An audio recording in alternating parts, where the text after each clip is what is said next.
কুমিল্লার নাঙ্গলকোটের ঐতিহ্যবাহী মৌকারা দরবার শরীফে অনুষ্ঠিত হতে যাচ্ছে ৮০তম ২ দিনব্যাপী পবিত্র ইসালে সওয়াব মাহফিল ও মরহুম শাহ সফি আলহাজ মাওলানা অলিউল্লাহ রহমতুল্লাহি আলাইহি এর ২০তম মৃত্যুবার্ষিকী উপলক্ষে বিশেষ দোয়া ও মাহফিল।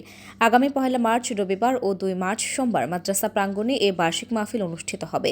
ইতিমধ্যে মাহফিলকে সফল ও সুশৃঙ্খলভাবে সম্পন্ন করার লক্ষ্যে সব ধরনের প্রস্তুতি গ্রহণ করা হয়েছে।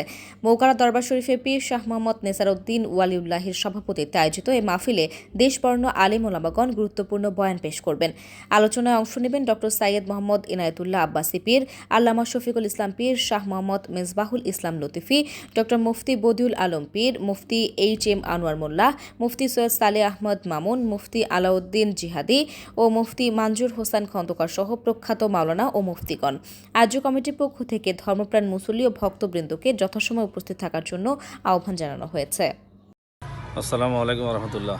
আগামী রবিবার এবং সোমবার ১ ও ২ মার্চ আমাদের মৌকা দরবার শরীফের ৮০তম এবং আমাদের মরহুম হযরত পীর শাহ কেবলার ইন্তেকাল বার্ষিকীর ২০তম ইসা সওয়াব মাহফিল আগামী রবিবার এবং সোমবার অনুষ্ঠিত হবে ইনশাল্লাহ। ইতিমধ্যে আমাদের যে সার্বিক প্রস্তুতি প্রায় সম্পন্ন হওয়ার পথে, বিভিন্ন এলাকায় যোগাযোগ বা মানুষের সাথে কথা বলা সব কিছু হয়েছে। প্যান্ডেলের প্রস্তুতি এবং অন্যান্য যে ভিতরের যে প্রস্তুতি, এটাও আমাদের প্রায় শেষ পর্যায়ে। তো প্রথম দিন আমাদের ফিরজাদা শফিকুল ইসলাম ফতেহাবাদী সাহেব সহ আরও অসংখ্য আলেম তাশরিফ আনবেন। দ্বিতীয় দিন ডক্টর এনায়েতুল্লাহ আব্বাসী সাহেব আসবেন, মুফতি আলাউদ্দিন জিহাদি সাহেব আসবেন, তারপরে ফান্দাহকের পীর সাহেব হুজুরও আসবেন। আর প্রথম দিন এবং দ্বিতীয় দিন তারাবি নামাজ পড়াবেন আমাদের মেজবাহুল ইসলাম লতিফি সাহেব পীর সাহেব, উনি মিরেশ্বরায়।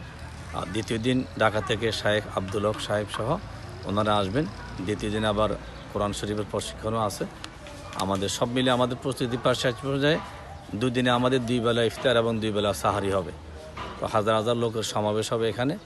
আমরা আমাদের পক্ষ থেকে সকলকে আহ্বান জানাবো মাহফিলের সর্বাত্মক উপস্থিতির জন্য, এবং সম্ভব যাদের পক্ষে হবে এই বিশাল মাহফিলের সাহারি এবং ইফতারে যদি শরীক হওয়ার কোনো সুযোগ থাকে কারো, দাতা গোষ্ঠী বা দানকৃত যারা, তাদের সকলকে আহ্বান জানাবো এই মাহফিলে অংশগ্রহণ করার জন্য।